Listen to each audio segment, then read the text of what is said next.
हे hi everyone. आपको ना मुझसे बड़ी शिकायत है कि मैं कोई ऐसा ड्रामा नहीं लाती जिसमें फीमेल लीड को स्ट्रॉन्ग दिखाया गया हो। तो मैं हाजिर हूँ। यहाँ पर हमारी जो फीमेल लीड है ना वो बेमिसाल है, इतनी कमाल इतनी धमाल है कि मैं क्या ही बताऊँ। बार में हमारी किया आती है और कुछ बंदे को पैसे देकर बोलती है कि तुम लोगों को मेरी वेडिंग डे पर आना है और वहाँ पर तमाशा क्रिएट करना है। वो बंदे बोलते हैं इतने पैसे में तो कुछ भी नहीं होगा। किया उन लोगों को बहुत टशन से देख रही होती है और बोलती है अच्छा ठीक है, और भी पैसे देती है। अब क्या था, इन सभी की तो लाड़ी टपकने लगी थी इतनी ज्यादा पैसे को देखकर। वो कहता है हाँ मैडम जी आपका काम हो जाएगा, वैसे भी आपको अपना दूल्हा पसंद नहीं होगा ना, तभी तो आप ये सब कुछ कर रहे हो। यहाँ पर एक बंदा था जो देखकर कहता है वाह यार ये वुमन ना बड़ी इंटरेस्टिंग लगती है, खुद ही की शादी को तोड़ना चाहती है। ऐसी इंटरेस्टिंग वुमन ना आजकल मिलती नहीं है आसानी से। अब यहाँ पर किया अपने लॉयर से बात करने लगी थी। कहती है कि मेरी जितनी भी प्रॉपर्टी है ना उसको ऐसे तरीके से सेट करो कि वो सिर्फ मेरे नाम पर रहे। अगर मेरी शादी हो गई और डाइवोर्स की बात अगर मेरे हस्बैंड ने बोला कि उसको भी मेरी प्रॉपर्टी चाहिए तो मैं भला क्या करूंगी। मैंने सुना है जी फैमिली का यंग मास्टर जिसके पास कोई स्किल्स नहीं है और वो एकदम यूजलेस है, लेकिन फिर भी मुझे शादी करनी पड़ेगी उससे। यहाँ पर ये देखकर लेन बोलता है भाई ये तो तेरी बात चल रही है। जू भी उस बंदी को देखना चाहता था लेकिन तब तक वो यहाँ से जा चुकी थी। जू को बहुत ही ज्यादा इरिटेशन हो रही थी कि भला वो कौन है जो मेरे बारे में इतनी बुराइयां किए जा रही थी, इसलिए वो बाहर तक आ जाता है। लेकिन यहाँ भी वो किया का फेस नहीं दिख पाता क्योंकि किया ने हेलमेट लगाया हुआ था और वो अपनी बाइक से निकल जाती है। इतने स्वेग से गई थी ना, हमारा जू तो देखता ही रह चुका था। जू को याद आता है कि उसके दादाजी ने कहा था कि देखो अब मेरी उम्र हो चुकी है और तुम्हारी भी हो ही रही है क्योंकि तुम 23 साल के हो चुके हो। अगर अभी शादी नहीं की तो क्या मेरी एज के बाद शादी करोगे। देखो प्लीज शादी कर लो, मैंने तुम्हारे लिए सब कुछ सेट कर रखा है, बस तुम्हें अपनी शादी को अटेंड करना है। अब यहाँ पर जू कुछ कह तो नहीं पाता और जैसे ही दादाजी जाते हैं वो उस इनविटेशन कार्ड को फेंक देता है और यहाँ से चला जाता है। एक्चुअली जू को तो पता ही था कि उसको किसी से भी शादी नहीं करनी है, इसलिए वो डर चुका था और सोचता है कि नहीं दादाजी को मुझे समझाना पड़ेगा। तभी उसको एक कॉल आता है कि उसके दादाजी हॉस्पिटलाइज है। वो हॉस्पिटल आकर बोलता है कम ऑन दादाजी, ये एक्टिंग ना मैं बचपन से ही देखता आ रहा हूँ, अब बस भी कर दीजिए ना, आपकी क्या ये एज है ऐसे एक्टिंग शो दिखा रहे हो।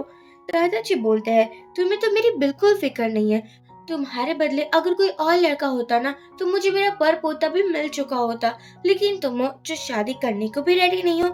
यहाँ बटलर भी बेचारे सू के सामने देख रहा होता है क्योंकि उसको भी ऐसा लग रहा था कि जल्दी से सू को शादी कर लेनी चाहिए। फिर क्या था, दादाजी ने अपनी एक्टिंग और एक लेवल ऊंची कर ली थी। उसको वॉमिटिंग हो रही थी, वो भी ब्लड की। यहाँ जू सच में डर चुका था और सोचता है मेरे दादाजी की तबीयत ठीक नहीं है क्या, डॉक्टर उसको चेक करो ना। दादाजी बोलते हैं इसकी कोई भी जरूरत नहीं है, तुम्हें तो मेरी फिक्र ही नहीं है ना, तो अभी तो तुम शादी भी नहीं कर रहे हो। देखो अगर तुमने शादी कर ली ना तो मैं ऐसे ही ठीक हो जाऊंगा, ये सब कुछ तो टेंशन की वजह से हो रहा है। यहाँ पर जो और भी कंफ्यूज हो चुका था कहता है ठीक है मैं शादी करने को रेडी हूँ। देखो आप ना सिर्फ अपनी तबीयत पर ध्यान रखो, मैं नहीं चाहता कि आपको कुछ भी हो जाए।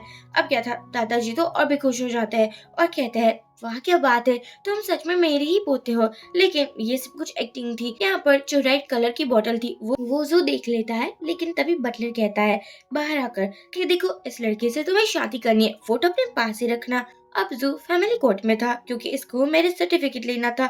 वो तो फोटो फेंक कर जाने ही वाला था। तभी सामने से एक बाइक आती है और हेलमेट जैसे निकलती है हमारे किया का ब्यूटीफुल फेस नजर आता है। किया जू के सामने देखना भी नहीं चाहती थी और कहती है हाय मेरा नाम किया है। जू कहता है और यहाँ पर तो जू ने भी फुल टू किया को इग्नोर कर दिया था कि व्हाटएवर, मुझे तुम्हारे नाम से क्या ही लेना देना है। अब तो हमारी क्या कॉल करती है किसी को और बोलती है यार सच में जू तो बिल्कुल ही डम्ब है, कुछ बोल भी नहीं पाता, क्या मेरी शादी कोई म्यूट मैन से हो रही है। फिर क्या था, जू कहता है किससे बात कर रही हो, लेकिन किया तो किसी से भी बात नहीं कर रही थी। जू बोलता है तुमने मुझे बेवकूफ बना दिया और वैसे भी मैं कोई डम्ब नहीं हूँ। क्या कहती है अच्छा तो तुम्हारे मुंह के अंदर जुबान भी है। जू बोलता है हाँ बिल्कुल है, और मुझे नहीं पता कि मेरे दादाजी पर ना तुमने क्या जादू कर दिया है, लेकिन मेरे करीब आने की सोचना भी मत, मैं तुम जैसे लड़कियों को भाव नहीं देता। और उस बार में मैंने सब कुछ सुन लिया था कि तुम अपनी प्रॉपर्टी और शेयर्स को मेरे नाम पर ना होने से बचा रही थी। किया सोचती है, वाह इसको तो सब कुछ पता चल चुका है, और बोलती है अच्छा हुआ तुम्हें पता है, वैसे भी मैं ना बड़ी स्मार्ट हूँ, खुद की चीजें आसानी से किसी को देना पसंद नहीं करती। जू कहता है हाँ तो कोई बात नहीं ना, मुझे भी कौन सा तुमसे शादी करनी है। किया बोलती है शादी तो मुझे भी नहीं करनी है, लेकिन ये मजबूरी है, करनी पड़ेगी। जू बोलता है हाँ हाँ यही तो बात है, मजबूरी है, वरना तुम्हारी शक्ल ना देखती। हमारी जू ने बहुत ज्यादा शर्त लगा दी थी कि तुम मुझे टच नहीं करोगी, मेरे पास तो बिल्कुल भी नहीं आओगी, और हाँ अगर मेरी पर्सनल मैटर में तुमने जरा सा भी इंटरफेयर किया ना तो मैं तुम्हें नहीं छोड़ूंगा। अब क्या था, ये लोग मेरा सर्टिफिकेट लेकर बाहर आ जाते हैं। क्या सोचती है इस बंदे का तो कुछ करना होगा। जू बोलता है कि बहुत जल्दी मैं तुमसे छुटकारा पा लूंगा, डाइवोर्स तो मैं लेकर ही रहूंगा। किया अब जू की कार में आ जाती है और कहती है तुम्हारी कार बड़ी ही अच्छी है। यहाँ पर जू किया को देखता ही रह चुका था, क्योंकि वो कुछ ज्यादा ही प्रीटी लग रही थी। वो उसके पास आने लगी थी। एक्चुअली किया ने अपना जैकेट भी फेंक दिया था और बोलती है देखो तुम्हें पता होना चाहिए कि तुम्हारी वाइफ कितनी प्रीटी है, और वो जू के ऊपर आ जाती है। जू तो इतना नर्वस हो चुका था और किया जू के कपड़े निकालने लगी थी। जू बोलता है देखो ये कार ऑलरेडी ओपन है, तुम ऐसा कुछ भी नहीं करोगी ना। नेक्स्ट सीन में हम देखते हैं हमारी किया अपनी फ्रेंड से मिलने के लिए आती है और उसको बता देती है कि अब वो मिसेस जू बन चुकी है। ये सुनकर फ्रेंड बोलती है क्या तुम उस बंदे की वाइफ बन चुकी हो, देखो वो अभी तक वर्जिन है, उसने आज तक किसी भी लड़की को टच भी नहीं किया है, और मैंने सुना है कि उसको ना शो ऑफ करना बहुत पसंद है, पूरी रात बाहर में रहता है, ड्रिंक करता है और अपने दोस्तों के साथ अय्याशियां करता है। पता नहीं तुमने अपनी लाइफ कैसे ही बर्बाद कर दी ऐसे लड़के से शादी कर कर कि जो तुम्हें डिजर्व ही नहीं करता। और यहाँ दूसरी तरफ हम जू को भी देखते हैं जो अपने फ्रेंड लेन को यही सब कुछ बता रहा होता है। लेन कहता है वैसे भी उसने तुमसे इसलिए शादी की है क्योंकि वो तुम्हें लाइक करती है, वरना तुम ही सोचो ना, तुम जैसे मैन से कौन ही शादी करेगा जिसके पास जीरो एक्सपीरियंस है। यहाँ पर जू बोलता है कि तुम मेरी तारीफ कर रहे हो या फिर बुराई, ये बात जरा क्लियर कर दो। लेन कहता है ऑफ कोर्स मैं तुम्हारी तारीफ कर रहा हूँ। एक्चुअली यहाँ पर जू को अब सच में लग रहा था कि क्या किया मुझे लाइक करती है, लेकिन ऐसा कैसे हो सकता है, उसने तो मुझे वार्निंग दी थी। यहाँ पर जो को याद आता है कि किया ने वार्निंग दी थी कि तुम्हें रात को 12 बजे से पहले घर आना होगा, और अगर तुम घर नहीं आए तो तुम्हारे लिए अच्छा नहीं होगा, जैसा मैं कहती हूँ वैसा करते जाओ, ज्यादा ड्रिंक भी नहीं करनी है, और किसी और वुमन के सामने देखा भी ना तो फिर तुम्हें पता है मैं क्या कुछ नहीं कर सकती हूँ। सू ने बोला था हाँ ठीक है, वैसे भी तुम्हारी शर्त को मानने के लिए मैं बैठा नहीं हूँ यहाँ पर। एक्चुअली जू कार लेकर तुरंत ही चला जाता है और अपने फ्रेंड के साथ आ चुका था रेसिंग करने के लिए। एक्चुअली उसको इसी से अच्छा फील होता था। लेन बोलता है तुमने शादी कर ली और मुझे बुलाना जरूरी नहीं समझा क्या। जू कहता है ये शादी कौन सी मेरी खुशी से हो रही थी। अब यहाँ पर किया भी अपनी फ्रेंड के साथ बुराइयां कर रही थी जू की, क्यों कितना ज्यादा चाइल्डिश है, और तभी तो मुझे लगता है कि उसको कुछ भी पता नहीं है। यहाँ पर हम दादाजी को देखते हैं जिसके पास किया आकर अपना मैरिज सर्टिफिकेट दिखाती है और बोलती है कि अब आपको मुझे कॉन्ट्रैक्ट देना होगा, जिसकी वजह से मैंने इस शादी के लिए हाँ बोला था। दादाजी खुश हो जाते हैं और बटलर किया को एक कॉन्ट्रैक्ट देता है और बोलता है कि ये सब कुछ आज के बाद तुम्हारा हो जाएगा। दादाजी कहते हैं लेकिन इसके लिए इस शादी को 1 साल हो जाना होगा, 1 साल के पहले ही तुमने डाइवोर्स ले लिया, फिर मेरी प्रॉपर्टी में से तुम्हें फूटी कोड़ी भी नहीं मिलेगी। किया जा रही थी तभी दादाजी बोलते हैं कि तुम्हें पता होना चाहिए जो मेरा पोता है तो उसके साथ अच्छे से बिहेव करना, और जिद्दी भी बहुत है, उसको हैंडल कर लोगी ना। किया बोलती है आप भी क्या मजाक कर रहे हो, ये तो मेरे बाएं हाथ का खेल है। दादाजी बोलते हैं लेकिन मुझे एक पोता भी चाहिए, अरे यार इस खानदान का एक और वारिस चाहिए, क्या तुम ये कर सकती हो। किया कुछ नहीं कहती और यहाँ से जाने लगी थी। दादाजी चिल्लाकर बोलते हैं देखो प्लीज यार मेरी बात मान लेना, मुझे एक पर पोता चाहिए। क्या कहती है हाँ आज रात में उसके बारे में सोचूंगी। दादाजी तो खुश हो जाते हैं कि वाह क्या बात है, तुम तो कमाल की हो मेरी प्यारी सी बहू।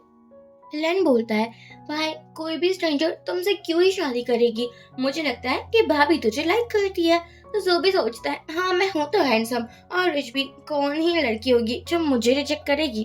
अब हम नेक्स्ट सीन में देखते हैं कि जो के घर के बाहर होती है। एक्चुअली उसको ऐसा लग रहा था कि उसे जानकर डोर ओपन नहीं कर रहा है, वरना वो तो डोरबेल बहुत टाइम से बजा रही थी, और होता भी ऐसा ही है। अंदर से ना जू सब कुछ देख रहा होता है, लेकिन उसका मन नहीं था कि डोर को वो खोल दे। एक्चुअली उसको ऐसा लग रहा था कि अगर एक बार भी किया उसके घर के अंदर आ गई तो सब कुछ बर्बाद हो जाएगा। यहाँ पर हम एक मेड को देखते हैं जिसकी उम्र थोड़ी ज्यादा लग रही थी। इवन कि वो तो जू को हर बात पर मना ही लेती थी, इसलिए वो कहती है, मुझे लगता है ना बॉस, ये औरत बहुत ही ज्यादा शातिर है। देखो ना कैसे अपना शक्ल दिखा रही है, ऐसा ना हो कि फ्यूचर में आपको लेने के देने पड़ जाए। यहाँ ये सुनकर तो जू अपने ख्यालों में खो चुका था कि वो अपने डर के मारे पीछे जा रहा होता है और किया छोटी सी बच्ची का रूप लेकर आती है। दो चोटियां बनाई हुई थी और बिल्कुल जल्दी ही लग रही थी, और वो जू के ऊपर कुछ गंदा सा लिक्विड फेंक देती है। जू तो चिल्लाने लगा था, डरने लगा था, लेकिन किया चुड़ैलों के जैसे हंसने लगे थे और उसकी हंसी बंद ही नहीं हो रही थी। अब इस भ्रम से बाहर आकर वो बोलता है कि तुम लोगों को किया के साथ जो भी करना है वो करो। मेट थी वो अपनी दो चमचियों के साथ ना बाहर आती है और कहती है, जैसे ही मैं कहूँ वैसे तुम लोग किया के ऊपर आइस फेंक देना, आफ्टर ऑल हमारे बॉस का ऑर्डर है। यहाँ इस मेट का इरादा ना ठीक नहीं लग रहा था। एक्चुअली वो तो चाहती थी कि उसकी खुद की बेटी जू बॉस की वाइफ बन जाए और वो इस सभी प्रॉपर्टी की मालकिन भी बन जाए, ताकि यहाँ पर ये मेट बनकर नहीं लेकिन इस घर की बॉस बनकर रहे। लेकिन उसको कहाँ पता था कि किया किसी से भी कम नहीं है। यहाँ पर वो डोर को ओपन करने वाली थी, लेकिन किया ने तो पूरा का पूरा डोर ही अपने एक लात से गिरा दिया था, जिसके नीचे वो मेट भी थी। दो बंदे आकर बोलते हैं, वाह आपने तो कमाल कर दिया। किया कहती है, हाँ वो तो मैं करूंगी ही, लेकिन आप लोगों को एक ध्यान रखना होगा, इस डोर को ऐसा फिट करो जिसके बाद मुझे बाहर से अंदर से बाहर का सब कुछ दिखाई दे। ये सुनकर वो बंदे हाँ कहते हैं और यहाँ पर तो किया उस डोर पर पैर रखती है, जिसके बाद उस मेट की हालत पतली हो चुकी थी। दो चमचियां थी वो भागते हुए अंदर आती है। जू कहता है, क्या तुम्हारी लेडी बॉस यहाँ से जा चुकी है? मुझे पता ही था वो मेरे आगे टिक भी नहीं पाएगी। एक मेड बोलती है, आप बिल्कुल गलत समझ रहे हो। एक्चुअली जो आंटी है ना वो डोर के नीचे है और पूरा डोर तो टूट ही चुका है। क्या बताओ, आपकी वाइफ तो पलंग तोड़ नहीं लेकिन दरवाजा तोड़ निकली। ये सुनकर हमारा जू हैरान हो जाता है और तुरंत ही बाहर आता है, जहाँ पर मेड कह रही होती है कि एक बार बॉस को आने दो फिर मैं तुम्हें बताती हूँ। वो बिल्कुल नहीं चाहेंगे कि इस डोर को चेंज कर दिया जाए। किया बोलती है, तुम होती कौन हो मुझे कुछ भी कहने वाली? वैसे भी ये मेरे ससुर का घर है, यानी कि ये मेरा घर है, मैं कुछ भी करवा सकती हूँ। लेकिन वो मेड अभी भी चिल्लाए जा रही थी। किया को तो इतना गुस्सा आ रहा था, मैं क्या ही बताऊँ, गुस्सा सर के पार ही जा रहा था। तब यहाँ पर जू आ जाता है। मेड कहती है, देखो ना मैडम क्या ही कर रही है मेरे साथ, मुझे लात मारी, डोर को लात मारी और अब ये डोर को चेंज भी करवा रही है। क्या बोलती है, क्या मुझे तुम्हारी परमिशन की जरूरत पड़ेगी? तुमने डोर ओपन नहीं किया तो मैंने सोचा मैं खुद ही घर के अंदर आ जाती हूँ। जू कहता है, बहुत हो चुका, तुमने मुझसे शादी की है इसका मतलब ये नहीं कि तुम इस घर में रह सकती हो। किया कहती है, ओफो मैं तो भूल ही चुकी थी कि मुझे तुम्हारी परमिशन की जरूरत है। जू बोलता है, अच्छा हुआ तुम्हें जल्दी पता चल चुका। किया जू के क्लोज आने लगी थी और बोलती है, जी फैमिली में तुम्हारी बिल्कुल रेपुटेशन नहीं है, क्योंकि तुम वर्जिन हो और तुम किसी भी काम के नहीं हो, तो तुम ना सीधा मुझसे जबान मत चलाओ। जू बोलता है, ये मेरा घर है, लेकिन वो यहाँ से चला जाता है। फिर क्या था, यहाँ पर वो ओल्ड लेडी बोलती है, देख लेना तुम कल के दिन ना घर के बाहर रहोगी। किया तो दादाजी को कॉल करती है। दादाजी बोलते हैं, देखो अब तुम लोगों की शादी हो चुकी है, सोना रोज पूरी रात बाहर में ही रहता है, लेकिन मैं नहीं चाहता ऐसा अब हो, तुम्हें उस बात का भी ख्याल रखना होगा। यहाँ पर हमारे किया एक स्वैग से बैठी होती है और उसके सामने एक मेड थी जो कि काइंड हार्टेड थी। वो मेड बोलती है कि मुझे लगता है कि आपका फ्यूचर ना टफ होने वाला है, क्योंकि बॉस किसी की भी नहीं सुनते, इवन कि वो एक ही लेडी की सुनते हैं। आपने जो देखा था ना, जो आपके साथ लड़ाई कर रही थी, वो मोटी सी उसी की। अब मैं क्या ही बताऊं, उसका तो यहाँ पर बहुत ही ज्यादा दंगा चलता है, उसकी बातों को तो बहुत ही ज्यादा बॉस वैल्यू देते हैं। ये सुनकर क्या कहती है, हाँ फिर कोई बात नहीं, उसको यहाँ पर लिख रहा हो। अब वो आती है और बोलती है कि मैं तुम्हारे एक भी ऑर्डर को ना फॉलो नहीं करूंगी, क्योंकि तुम मेरी बॉस नहीं हो। ये सुनकर तो किया अपना जलवा दिखाती है और वो लेडी तो डर ही चुकी थी। यहाँ दूसरी जो मेट थी वो भी बेचारी हैरान हो चुकी थी। क्या कहती है, मैं आखिरी बार पूछूंगी, जू अभी कहाँ पर मिलेगा, उसकी करेक्ट लोकेशन मुझे दो। अब वो मेड तो जू को कॉल करने लगी थी। यहाँ दूसरी तरफ जू के सभी फ्रेंड्स कह रहे होते हैं कि आज ही तो तुम्हारी शादी हुई है, तुम अपनी वाइफ को छोड़कर यहाँ कैसे आ सकते हो? कहीं ऐसा तो नहीं है ना कि प्यारी सी भाभी ने पहले ही दिन तुम्हें घर से निकाल दिया हो? यहाँ जू मना कर देता है, मुझे कौन निकालेगा, मैं जी फैमिली का वारिस हूँ और हाँ समझ लेना मेरे अंदर बहुत ही ज्यादा दम है। फिर क्या था, जू को तभी उस मेट का कॉल आ जाता है। जू चिल्लाकर बोलता है कि मैं अब तो आज रात घर नहीं आने वाला हूँ, जो करना है वो कर लो। जू को तो यहाँ पर कुछ ज्यादा ही मजा आ रहा था, लेकिन हमारे किया जिसने तो एक बैट उठा लिया था, वो कहती है अगर इससे मारूंगी तो ज्यादा लगेगी ना। मैं डर चुकी थी। मैडम आप ये क्या कर रही हो?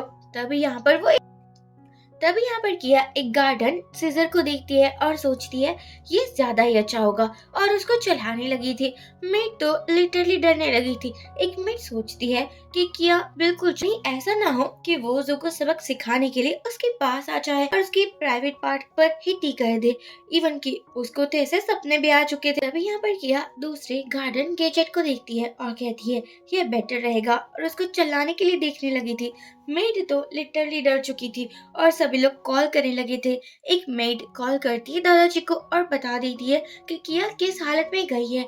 दादाजी बिल्कुल नहीं डरते, इवन कि उसको तो मजा आ रहा था। क्या बात है, आज के दिन पर जू को पता चल जाएगा कि मैंने कितनी अच्छी लड़की उसके लिए चूज की है। अब यहाँ बार में जू को भी याद आ रहा था कि किया ने बोला था मुझे 12 बजे से पहले घर जाना होगा, लेकिन 12 तो बज चुके हैं और अभी कोई भी नहीं आया है। तभी एक एम्प्लॉय आकर बोलती है आपसे कोई मिलना चाहता है। और जू का तो खून ही सूख चुका था। उसको याद आता है कि किया ने उसको वार्न किया था। यहाँ पर जू का तो खून ही सूख चुका था। वो कहता है कि मुझे पता ही है किया मुझे नहीं छोड़ेगी और पता नहीं वो मेरे साथ क्या कुछ नहीं करेगी। सभी को कहता है अपने पैंट्स निकालो और मुझे दो, और बाद में सोचता है चाहे कितने भी पैंट्स पहन लूं वो तो उतार ही देगी ना। अब वो एम्प्लॉय बोलती है एक्चुअली आपने कुछ ऑर्डर किया था क्या? फूड आया है आपके लिए। आप सास में सास आई थी। वो कहता है क्या? अच्छा तो मैंने कुछ ऑर्डर किया था, लेकिन मैंने कब ऑर्डर किया था मुझे तो याद नहीं आ रहा है। तभी लेन बोलता है अरे यार मैंने तुम्हारे फोन से ऑर्डर किया था ना, वैसे भी तुम्हारे पास इतने पैसे हैं, अगर कर भी दिया तो क्या हो जाएगा। अब जू को तो गुस्सा आ चुका था कि एटलीस्ट पूछ कर तो करते, पता है अभी मैं कितना डर चुका था। लेन बोलता है क्या भाभी जी से डर लग रहा है कि वो कहीं यहाँ पर ना आ जाए। जू कहता है ऑफ कोर्स नॉट, मुझे क्यों डर लगेगा। सभी फ्रेंड्स कहने लगे थे जू तो कमाल का है, अपनी बीबी से भी नहीं डरता।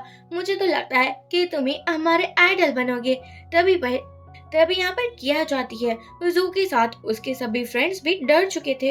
किया बोलती है मैंने कहा था ना 12 बजे से पहले तुम घर के अंदर होने चाहिए, और वैसे भी तुम क्या कह रहे थे मैं तुम्हें डैडी बुलाऊंगी। अच्छा, अब तो सभी फ्रेंड्स इतने डर चुके थे। और यहाँ पर किया बोलती है गाइस मैं आपके लिए गिफ्ट लेकर आई हूँ, आई एम श्योर आपको बहुत पसंद आएगा। और वो एक बोरी लेकर आती है। फ्रेंड्स को लगा था कि इसके अंदर क्या होगा, एक दूसरे की गोदी में बैठे हुए थे। एक्चुअली यहाँ पर लेन का तो चिल्ला चिल्ला कर बुरा हाल हो चुका था। और जू बोलता है बहुत हो चुका। लेन कहता है यार तेरी बीवी तो खतरनाक निकली, प्लीज मुझे बचा ले, अभी मेरी उम्र ही क्या है। जू कहता है डरने की जरूरत नहीं है, मैं हूं ना तुम्हारे साथ। और वो ड्रिंक करने लगा था, जबकि किया ने ड्रिंक करने से भी मना किया था। किया बोलती है अच्छा तो तुम मेरी बात बिल्कुल नहीं मानोगे, कोई बात नहीं, मुझे तुम लोगों को मनाना अच्छे से आता है। और वो उस बोरी के अंदर से 2 चिकन को निकालती है। फ्रेंड्स और भी डर चुके थे और हमारा जू तो सांस ही नहीं ले पा रहा था। किया बोलती है आज तो हमारी वेडिंग नाइट है ना, तो मैं तुम लोगों के लिए कुछ बनाना चाहती हूँ। और वो चिकन को कट करने लगी थी और इन लोगों के सामने लाइव चिकन सूप बना देती है। और सभी फ्रेंड्स को आकर बोलती है कि तुम लोगों को ये पीना होगा। लेन जैसे ही एक सिप को पीता है, उसके मुंह से तो ये सूप बाहर ही आने को था, क्योंकि इतना ज्यादा बुरा बना था। लेकिन यहाँ पर किया जो सामने थी, उसके डर के मारे वो सूप को बाहर निकाल भी नहीं पाता। और फ्रेंड्स अब चिल्लाने लगे थे जो तेरी बेबी से मैं बचा ले, यार तुमने इससे शादी की है, मैंने थोड़ी ना की है। जू बोलता है बहुत हो चुका, वैसे भी मैं तुमसे बिल्कुल नहीं डरता, और क्या है मैं जब तक बाहर में रहूं जब तक यहाँ पर ड्रिंक करूं तुम्हें क्या ही पड़ी हो सकती है। किया कहती है लेन कौन है? यहाँ पर लेन तो डर चुका था। जू बोलता है तुम्हें क्या काम है मेरे इस फ्रेंड से। एक्चुअली अब जू रूम के बाहर था और लेन और किया अंदर एक रूम के थे। वो चिल्ला चिल्ला कर कह रहा होता है कि प्लीज मेरे फ्रेंड को छोड़ दो, उसके साथ कुछ मत करना। एक्चुअली जू अपने बाकी फ्रेंड पर भी चिल्लाता है कि बहुत हुआ, तुम लोग कितना डरोगे। तब यहाँ पर किया आती है और बिहेवियर तो ऐसा था कि वो किया का मानो नौकरी बन चुका हो। जू टेंशन से बोलता है बहुत हो चुका है, मैं ना ही तुम्हारे साथ घर चलूंगा और ना ही ड्रिंक पीना बंद करूंगा, ये तो मेरा नेसेसरी है और मैं ये रोज करता हूँ। किया बोलती है अच्छा तो मैंने जो कहा वो तुम नहीं मानोगे ना। सो मना कर देता है भला मैं तुम्हारी बात क्यों ही मानूंगा। किया कहती है कोई बात नहीं, हम एक बेट लगाते हैं, ये बेट में जो भी जीता उसकी बात मानी जाएगी, और हाँ अगर तुम जीत गए तो तुम जो चाहे वो कर सकते हो। अब तो सो खुश हो चुका था क्योंकि वो शूटिंग में ना बहुत एक्सपर्ट था, बचपन से लेकर आज तक उसने इसका कोर्स किया होता है। क्या कहती है अच्छा तो तुम्हें भी कुछ कहना है क्या। जू बोलता है हाँ बिल्कुल कहना है, जो हार चुका ना उसको अपने कपड़े निकालने होंगे। किया बोलती है इसमें कोई बड़ी बात नहीं है, मैं तो रेडी हूँ, लेकिन हाँ अपने कपड़े उतारने के लिए तुम भी रेडी हो जाओ। जू बोलता है ऑफ कोर्स नॉट, जो जीतेगा वही अपने कपड़े निकालेगा। किया कहती है हाँ ये भी मुझे मंजूर है, वैसे भी तुम आज नहीं तो कल हार नहीं वाले हो मुझसे। एक सभी फ्रेंड्स को लगा था कि जू तो शूटिंग में इतना ज्यादा पावरफुल है कि वो तो कुछ भी कर सकता है, और किया ऐसे दिखा रही थी जैसे उसको तो शूटिंग आती ही ना हो, जानकर गलतियां करी थी ताकि जू के फ्रेंड्स ना उसको डाउटफुल समझे और कहे वाह क्या बात है भाभी जी, लगता है कि आज तो आप हारने वाली हो। क्या बोलती है वो तो बाद में ही पता चलेगा देवर जी, कौन हारेगा और कौन नहीं। या जू कहता है तुम रेडी हो ना। क्या बोलती है ऑफ कोर्स। अब ये दोनों ही गेम स्टार्ट कर देते हैं, एक के बाद एक शूटिंग करते हैं। सभी को लगा था कि जू जीत चुका है, लेकिन भला ऐसा कैसे हो सकता है, ये 100 पॉइंट हासिल कर लिए थे। सभी लोग बहुत ही ज्यादा शॉक्ड हो चुके थे कि जू तो शूटिंग की प्रैक्टिस बचपन से ही करता आ रहा है, वो कैसे हार सकता है। किया अपने कपड़े निकालने लगी थी, जू उसको रोक देता है। किया बोलती है क्यों रोक रहे हो, तुमने ही तो कहा था जो भी जीतेगा वो अपने कपड़े निकालेगा। जू अपने फ्रेंड्स को बोलता है अपनी शक्ल उधर घुमा लो, क्या अपनी भाभी को देख रहे हो। अब यहाँ पर किया ने अपना जैकेट पहन लिया था। जू बोलती है हाँ ठीक है, तुम जो करना चाहती हो वो तुम कर सकती हो। अब लैन हंसने लगा था कि जू सच में अब तुम जोरू का गुलाम बन चुके हो। किया जू के साथ अंदर आती है और अब तो जू समझ चुका था कि कियात को बिल्कुल भी हल्के में लेने की जरूरत ही नहीं थी उसको, क्योंकि वो ज्यादा ही कमाल की है। सभी मेट भी देख रहे होते हैं और जू तो डर के मारे अपने रूम में ही आ चुका था और सोचता है मैं भला कैसे इससे अपना पीछा छुड़वाऊं, और उसको ऐसा लग रहा था कि किया चिल्ला चिल्ला कर जू के बारे में हर किसी को बता देगी और चुड़ैलों के जैसे हंसने लगेगी। किया बोलती है अगर तुमने अपना ड्रीम देख लिया हो तो हम आगे की बातें करें। जू हैरान हो चुका था कि तुम मेरे बेडरूम में क्या कर रही हो। किया कहती है क्या मतलब है क्या कर रही हो, ये मेरा भी तो बेडरूम है ना। जू बोलता है नहीं नहीं नहीं, तुम यहाँ नहीं रह सकती, देखो निकलो यहाँ से, मुझे पता है कि तुम मेरी इज्जत लूटना चाहती हो। किया अजू को बहुत ही ज्यादा हैरानी से देखती है और कहती है तुम अपने दिमाग में ना कुछ ज्यादा ही सोच रहे हो, और अजू की क्लोज आ चुकी थी। बोलती है हाँ बिल्कुल, मुझे तो तुम्हारी इज्जत से बहुत प्यार है, देखो ना तुम कितने हैंडसम हो और तुम्हारा फेस बिल्कुल रेड हो चुका है। वाह यार, मैंने कभी नहीं सोचा था कि तुम जितना शाय हस्बैंड मुझे मिलेगा। सच में जू नर्वस हो चुका था और बेचारा किया के सामने देख तक नहीं पाता था। किया बोलती है आज रात तुम गेस्ट रूम में रहोगे, कहीं ऐसा ना हो कि तुम्हें ऐसा लगे कि मैंने तुम्हारी इज्जत लूट ली। अब जू रूम के बाहर आ चुका था और सोचता है किया से मुझे किसी भी हालत में डाइवोर्स लेना होगा, अगर डाइवोर्स नहीं लिया तो ये तो मेरा जीना हराम कर देगी और मैं बिल्कुल नहीं चाहता कि मैं किसी का पपेट बन जाऊं। किया भी सोच रही होती है कि मुझे पता है कि मैं तुम्हें बहुत ही ज्यादा परेशान कर रही हूँ, लेकिन ये सब कुछ मैं तुम्हारे अच्छे के लिए कर रही हूँ, बहुत ही जल्दी मुझे भी मेरे मकसद को कंप्लीट करना होगा। अब वो बाहर आती है और जू को अपनी मॉम से बात करते हुए देखती है कि मॉम पता है मेरी वाइफ बहुत खतरनाक है, मुझे डरा कर रखती है, अब तो मुझे आपकी याद भी आने लगी है, अगर आप होती तो कितना अच्छा होता, आप अपनी बहू को डांटती और उसको सबक सिखाती, उसने आपका बनाया हुआ, उसने आपका डिजाइन किया हुआ गेट को भी तोड़ दिया है, और अब मैं इस गेट का क्या करूंगा। मैं ना बहुत ही जल्दी किया से डाइवोर्स ले लूंगा और मैं इस घर में सिर्फ अकेला ही रह जाऊंगा ताकि मैं आपको हर्ट होते हुए ना देख सकूं। किया सोचती है मुझे तो पता ही नहीं था कि ये गेट जू की मॉम ने डिजाइन किया हुआ है। सू पीछे देखता है, वहां पर उसको कोई नजर नहीं आता है। अब किया को समझ में आ चुका था कि जू इतना बिगड़ा हुआ क्यों है, क्योंकि उसको बचपन से लेकर आज तक कोई प्यार मिला ही नहीं है, कोई उसको प्यार नहीं करता है। जैसे ही मॉर्निंग होती है, किया अपना ब्रेकफास्ट कर रही थी, तभी बटलर आता है और कहता है कि बॉस ना आपसे बहुत खुश है, इसलिए आपको एक प्रॉपर्टी दी गई है। क्या कहती है, क्या ये सिटी सेंटर में है? बटलर बोलता है, हाँ बिल्कुल, सिटी के बीचों बीच है, और पता है इस प्रॉपर्टी की तो रेट भी बहुत ज्यादा है। किया बोलती है, चेयरमैन को मेरी ओर से थैंक्स कह देना। बटलर कहता है, सू से आप इतने स्ट्रिक्टली बिहेवियर मत कीजिए, वो इतना भी बुरा नहीं है जितना आप समझ रही हो। और वैसे जैसा कि आपने कहा था, आपका ऑफिस भी रेडी है। कि आप कुछ भी नहीं कहती, क्योंकि उसको तो सब कुछ सुनना था, वो अपने ऑफिस में। किया निंग को कॉल करती है, जो कि पहले तो उसकी फ्रेंड थी, लेकिन बाद में उसने किया के भाई को फंसा लिया था, और उस दोनों में ना एक दीवार खड़ी कर दी थी, जिसको किया कभी भी तोड़ ही नहीं पाती थी। निंग बोलती है कि तुम्हारी बहन ने हमें बुलाया है, और उसने एक ऑफिस भी रेडी कर लिया है। अब तो यहाँ पर किया वेट ही कर रही थी, और निंग आकर चिल्लाकर बोलती है कि तुम्हारे पास इतने पैसे कहाँ से आ गए, क्योंकि तुमने इस ऑफिस को भी रेडी कर लिया है।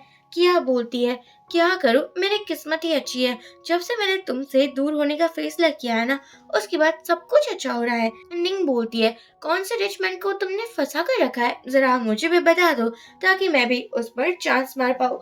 वैसे भी तुम और तुम्हारा भाई ना कुछ ज्यादा ही स्टूपिड हो।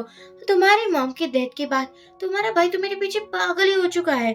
नहीं, किया को टच करने वाली थी, लेकिन किया उसका हाथ पकड़ लेती है, और जैसे ही यहाँ पर आता है जैक, निंग ऐसे दिखा रही थी जैसे निंग के हाथों को ना किया बहुत ही ज्यादा हर्ट कर रही हो।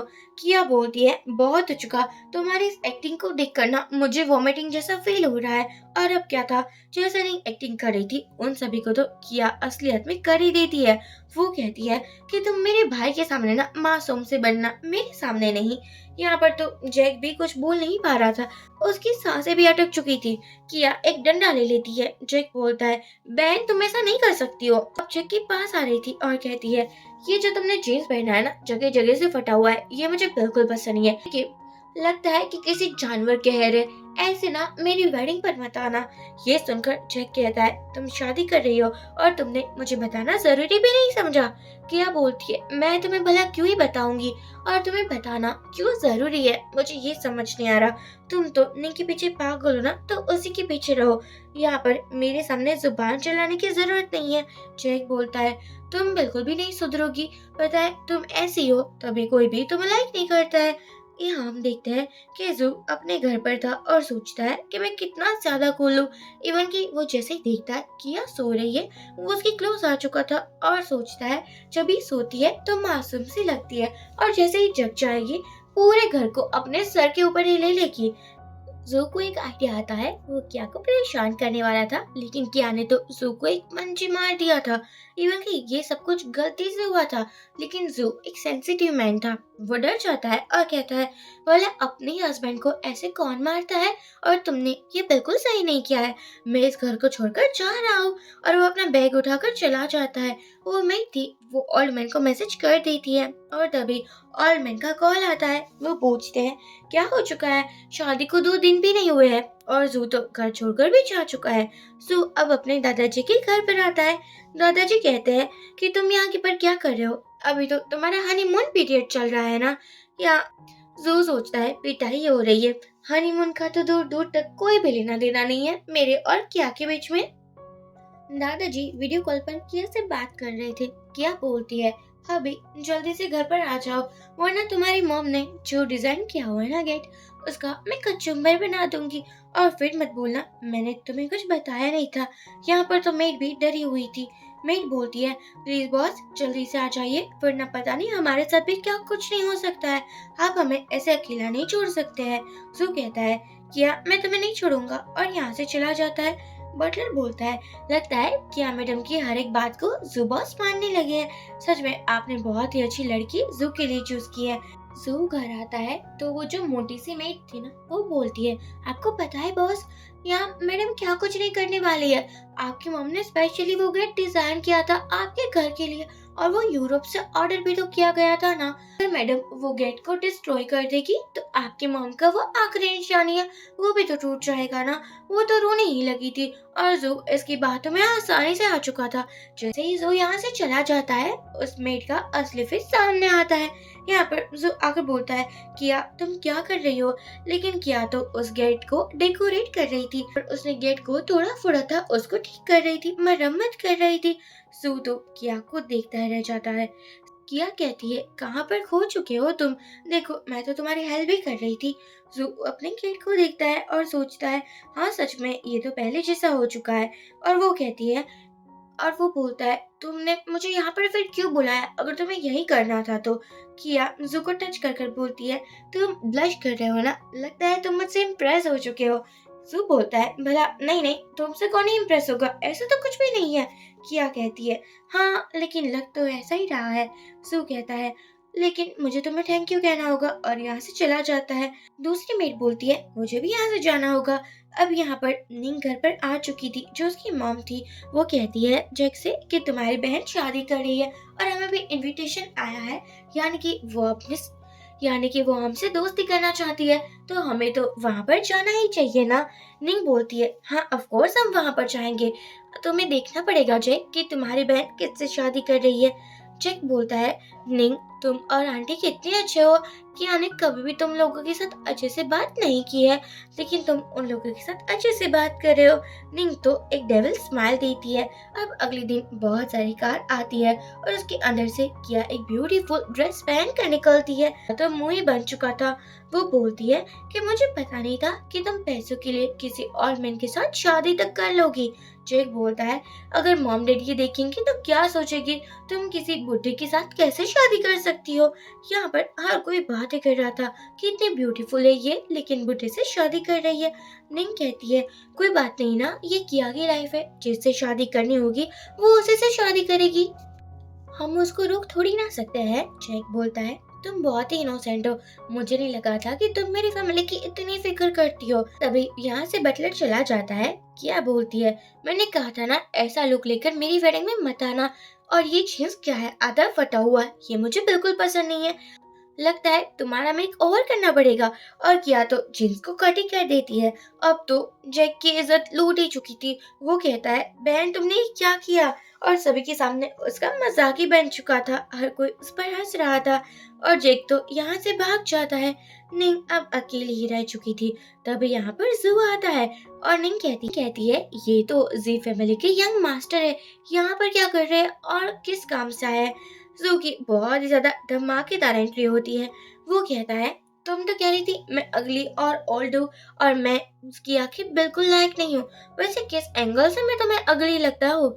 निंग बोलती है, अरे नहीं नहीं, आप तो इस सिटी के प्रिंस हो, मैं आपको भला कुछ कैसे ही कह सकती हूँ?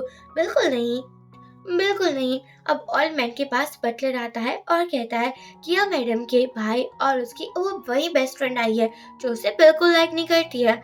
ओल्ड मैन कहता है, फिर तो एक अच्छा शो देखने को मिलेगा, मसालेदार, मुझे वहाँ पर चलना चाहिए। बटलर बोलता है, यार ओल्ड मैन आप पागल हो चुके हो क्या, ये क्या बकवास किए जा रहे हो? निंग तो यहाँ भर भर कर जू को मस्का लगा रही थी कि मुझे बिल्कुल पता नहीं था कि मेरी जो प्यारी सी सिस्टर है वो तुम्हारे साथ शादी कर रही है, वरना मैं ऐसी बात कभी नहीं करता। बोलता है, अच्छा हुआ तुम्हें अपनी रियलिटी पता चल चुकी है, क्योंकि तुम ना मेरी वाइफ के आगे चुल्लू बट पानी हो। ये सुनकर तो यहाँ पर बटलर भी आ जाता है और कहता है कि हाँ हाँ, हमारी मैडम किसी से कम नहीं है। तभी जैक आकर निंग को ले जा रहा था। सू बोलता है, इन लोगों को पकड़ लो, ये हमारी वेडिंग अटेंड किए बिना कहीं भी नहीं जा सकते हैं, इसको जरूर हमारी वेडिंग को देखना होगा। अब क्या था, क्या तो बहुत ही ज्यादा इम्प्रेस हो चुकी थी कि जू तो यहाँ पर कमाल ही कर रहा है। तो अभी वो देखती है जिस बंदे को उसने हायर किया था वो यहाँ पर आ रहे थे, इसलिए किया जू के फेस को अपने क्लोज करती है और कहती है कि तुम क्या मेरे क्लोज आना चाहते हो? वेडिंग से पहले कुछ तो रोमांटिक होना ही चाहिए। जू बिल्कुल ब्लश ही करने लगा था, पूरा फेस रेड हो चुका था और बोलता है, नहीं नहीं, हमारे खानदान में ऐसा रिवाज नहीं है। किया कहती है, अच्छा ऐसी बात है क्या, लेकिन तुम्हारे लिप्स बहुत टेम्पटिंग लग रहे हैं। ये सुनकर जू कहता है, कितनी बदतमीज हो चुकी हो तुम। अब हम देखते हैं वेडिंग हॉल में अनाउंसमेंट होता है कि ब्राइड और ग्रूम की एंट्री होगी। किया अपने हस्बैंड के साथ आ रही थी और निंग का तो मुंह ही बन रहा था कि इतनी रिच फैमिली में इसकी शादी कैसे हो सकती है। जैक को भी बुरा लग रहा था। अब यहाँ पर निंग की मॉम बोलती है, कहना पड़ेगा किया का हस्बैंड तो इस सिटी का प्रिंस ही है। जैक बोलता है, हाँ वो तो है। निंग कहती है, लेकिन मेरे पास एक प्लान है। उसने एक फुटेज बनाई होती है और ऑलरेडी उसने सब कुछ प्लान भी कर लिया था। वो मॉम के सामने स्माइल करती है और यहाँ पर जो प्रोजेक्टर का सब कुछ संभाल रहा होता है वो उसी वीडियो को चलाने वाला था। बटलर कहता है, उस बंदे को पकड़ो, लेकिन तब तक तो वो भाग चुका था। निंग को तो हंसी आ रही थी कि अब एक तमाशा देखने को मिलेगा, लेकिन यहाँ पर कुछ भी नहीं आता। वो वीडियो चलता ही नहीं है। तभी किया ने जो बंदे हायर किए थे वो यहाँ पर आ जाते हैं। एक्चुअली वो किया को नहीं लेकिन निंग और जैक को पकड़ने के लिए आए थे। वो बोलते हैं, इन लोगों को पकड़ लो। जैक बोलता है, प्लीज प्लीज मुझे मत पकड़ना, लेकिन यहाँ पर तो जैक को भी पकड़ लिया जाता है। निंग सिर्फ अकेली बच चुकी थी। किया बोलती है, तुम्हें क्या लगा था कि तुम मेरी वेडिंग को बर्बाद कर सकती हो? वो तो तमाचे के ऊपर तमाचा, तमाचे के ऊपर तमाचा निंग के फेस पर लगा रही थी। अब यहाँ पर ओल्ड मैन बोलता है, तुम यहाँ पर क्या खड़े हो? जाओ अपनी वाइफ की हेल्प करो। तुम एक मैन हो, तुम्हें मैन बनकर दिखाना होगा। जू कहता है, दादाजी आप अपनी बहू के कारनामे को सामने से देख सकते हो। देखो उसको मेरी तो बिल्कुल जरूरत नहीं है। अब तो दादाजी जैसे ही सामने देखते हैं वो तो रोने लगे थे कि कहीं मेरा गाल भी एक दिन ऐसे ही ना सूज जाए। नेक्स्ट सीन में हम देखते हैं कि किया एक वेयर हाउस में थी। उसके सामने निंग, जैक और आंटी थे। आंटी कहती है, तुमने हमको पकड़कर क्यों रखा है बेटा? तुम्हें हमसे क्या ही जानना है? प्लीज हमें बता दो, हमने क्या गलत काम किया है? किया बोलती है, आप मेरे सामने इतनी ज्यादा इनोसेंट क्यों बन रही हो? आपके सभी फेस को ना मैंने देख कर रखा है। निंग बोलती है, तुम ये क्यों कर रही हो? मैं ना तुम्हें कभी माफ नहीं कर पाऊंगी। देखो प्लीज मुझे जाने दो। किया कहती है, तुम लोगों को मैं जाने ही दूंगी। मुझे तुम लोगों के फेस को इतनी देर तक देखना पसंद ही नहीं है, लेकिन मुझे कुछ जानना है। आंटी बोलती है, क्या जानना है तुम्हें? बता दो मुझे। यहाँ पर हम जैक को देखते हैं जो कि अपनी सिस्टर को ही हर्ट कर देता है निंग को बचाने के लिए। किया अब यहाँ पर इमोशनल हो चुकी थी। वो बोलती है, जैक ये तुमने क्या किया है? दूसरी तरफ हम जू को देखते हैं जिसको लेन कह रहा होता है कि तुम्हें अभी अपनी वाइफ के साथ रहना चाहिए, पता नहीं वो कभी भी मुसीबत में आ सकती है। जू कहता है, किया और मुसीबत में, मुसीबत का नाम ही किया है। मुझे भी लगता है कि हर कोई किया से डरता है, उसका खुद का भाई भी। उसको मेरी हेल्प की कोई भी जरूरत नहीं है। यहाँ हम देखते हैं किया रास्ते में चल रही होती है। वो बहुत ही ज्यादा रोने वाली हालत में हो चुकी थी। उसको याद आता है कि बचपन में भी वो और जैक ऐसे ही लड़ा करते थे और मम कहती थी, तुम लोगों को एक दूसरे की स्ट्रेंथ बनना होगा और एक दूसरे का ख्याल रखना होगा। लेकिन आज तो जैक अपनी उस घटिया गर्लफ्रेंड के चक्कर में अपनी ही बहन को हर्ट करना चाहता था। किया सच में सोचती है, जब मॉम डैड नहीं होते तो कोई भी आपका साथ नहीं देता, हर कोई आपको यूजलेस ही समझता है। तभी उसके सामने जू आ जाता है और वो भी अपनी कार को लेकर। आज किया पूरे रास्ते चुप ही थी। जू कहता है, क्या हो चुका है? तुम क्यों कुछ नहीं बोल रहे हो? क्या तुम हर्ट हो? किया कुछ नहीं कहती। जू बोलता है, देखो मैं तुम्हारे साथ हूँ, तुम्हें पता होना चाहिए मैं इस सिटी का प्रिंस हूँ और मैं तुम्हें किसी भी हालत में बचा सकता हूँ। इतना सैड होने की क्या ही जरूरत है? सैड तो मुझे होना चाहिए कि मेरी शादी तुम जैसी खतरनाक वुमन से हुई है, लेकिन मैं भी मुस्कुरा रहा हूँ ना। तुम प्लीज सैड मत हो। जैसे ही वो पीछे देखता है, पीछे तो कोई भी नहीं था। सू सोचता है, किया को क्या ही हो चुका है। वो तुरंत ही वॉशरूम में आता है और अपना फेस कवर कर लेता है क्योंकि किया ने शॉर्ट ड्रेस पहना था। किया कहती है, आओ आकर मेरी हेल्प करो, क्या ऐसे लड़कियों के जैसे शर्मा रहे हो? सू कहता है, इतना बड़ा कट तुम्हें कैसे लग चुका है? मुझे समझ नहीं आता कि ऐसा कौन कर सकता है तुम्हारे साथ। किया बोलती है, हाँ है कोई करने वाला। सू कहता है, तुम्हें पेन हो रहा होगा ना? किया कहती है, हो रहा है, लेकिन मैं रो तो नहीं रही हूँ ना। तुम इतने इमोशनल क्यों हो रहे हो? किसो बोलता है, नहीं ऐसे ही। और वो याद करता है कि किया सच में उसके साथ थी जब भी उसको जरूरत थी किया की। सू बोलता है, अब तुम ठीक हो ना? किया कहती है, हाँ मैं बिल्कुल ठीक हूँ। और वैसे वैसे आज रात क्या तुम मेरे साथ रहना पसंद करोगे? सू कहता है, बिल्कुल नहीं, मुझे मेरी इज्जत बहुत प्यारी है। देखो मैंने कहा था ना, शादी के बाद हम एक दूसरे को टच नहीं करेंगे। या किया को तो हंसी आ जाती है, जू कितना ज्यादा डरपोक है। अब हमारी किया जू के पास आती है और कहती है, आज हमारी वेडिंग नाइट है तो हमें कुछ एक्साइटेड करना चाहिए। वो जू के ऊपर आ चुकी थी। जू भी कुछ ज्यादा ही नर्वस था। किया कहती है, डरने की जरूरत नहीं है अभी, जैसा मैं कह रही हूँ वैसा ही करते जाओ। अब क्या था, ये दोनों चुम्मा चाटी करने लगे थे और जैसे ही हमारे जुकर आंखें खोलती है, उसको पता चलता है कि ये तो बस उसका एक सपना था। वो सोचता है क्या मैं पागल हो चुका हूँ या फिर मुझे कैसे प्यार हो चुका है, ऐसे सपने मैं देख भी कैसे सकता हूँ। जरूर मुझे ना कुछ हो चुका है, मेरा दिल अपनी जगह पर नहीं रह चुका है। वो जैसे ही बेड से उठता है, बेड पर कुछ गीला गीला था। जुगो शर्म आ रही थी कि रात में सोते टाइम पर ही ये सब कुछ हो चुका है। कितना शर्मनाक है ये सब कुछ। तभी यहाँ पर किया आती है और वो बेड को देखकर बोलती है, ये बेड वेट कैसे हो गया? कल रात तुमने क्या कुछ नहीं किया था, वो भी अकेले अकेले। अरे यार मुझे बुला लेते, मैं तुम्हारी वाइफ हूँ ना। सू कहता है, क्या क्या बकवास कर रही हो तुम, ऐसा कुछ भी नहीं हुआ था। वो तो कल रात को बहुत गर्मी थी ना, और मैंने ऐसे भी ऑन नहीं किया था। क्या कहती है, मैं ना एक बहुत ही अच्छे चाइनीज डॉक्टर को जानती हूँ जो तुम्हारे बॉडी को ठीक कर सकते हैं, तुम्हें स्ट्रेंथ दिला सकते हैं। सू कहता है, मैं फिजिकली फिट हूँ और मैं कुछ भी कर सकता हूँ और मैं बहुत घंटे तक टिक भी सकता हूँ। यार तुम ना मेरी हेल्थ का मजाक मत उड़ाओ। क्या कहती है, अच्छा ठीक है, नहीं मानना है तो कोई बात नहीं। अब हम देखते हैं जू अपना फेस छुपाते छुपाते उस एक चाइनीज डॉक्टर के पास आ चुका था और उसको सब कुछ बताने लगा था कि उसकी बॉडी में क्या हलचल हो रही है और रात में उसको कैसे कैसे सपने आ रहे हैं। डॉक्टर बोलते हैं, लगता है कि आपकी वाइफ बहुत हॉट है। सू कहता है, हाँ वो तो है। डॉक्टर कहते हैं, कोई बात नहीं, मैं आपको कुछ मेडिसिन दे देता हूँ। जैसे सू यहाँ से जाता है, डॉक्टर बोलते हैं, ये बिल्कुल फिट है। पता नहीं क्यों आजकल के लड़कों को अपनी खूबसूरत वाइफ से दूर ही रहना है। अब हम देखते हैं जू अपने फ्रेंड्स के पास आता है और उसको सब कुछ बता देता है। एक फ्रेंड बोलता है, मैं तुम्हारे लिए कुछ लेकर आया हूँ, और वो बहुत ज्यादा रोमांटिक नॉवेल्स को रखता है और कहता है, ये तुम्हारी हेल्प करेगी। लेन बोलता है, हाँ हाँ मैं भी कुछ लाया हूँ, और वो एक वाइन को देता है और कहता है, ये मेरे दादाजी की है और वो तो बहुत ही ज्यादा स्ट्रेंथ वाले बंदे थे, ये तुम्हारी हेल्प करेगी। एक दूसरा फ्रेंड बोलता है, मैं भी तुम्हारे लिए कुछ लेकर आया हूँ, और ये सभी लोग गंदी बातें करने लगे थे।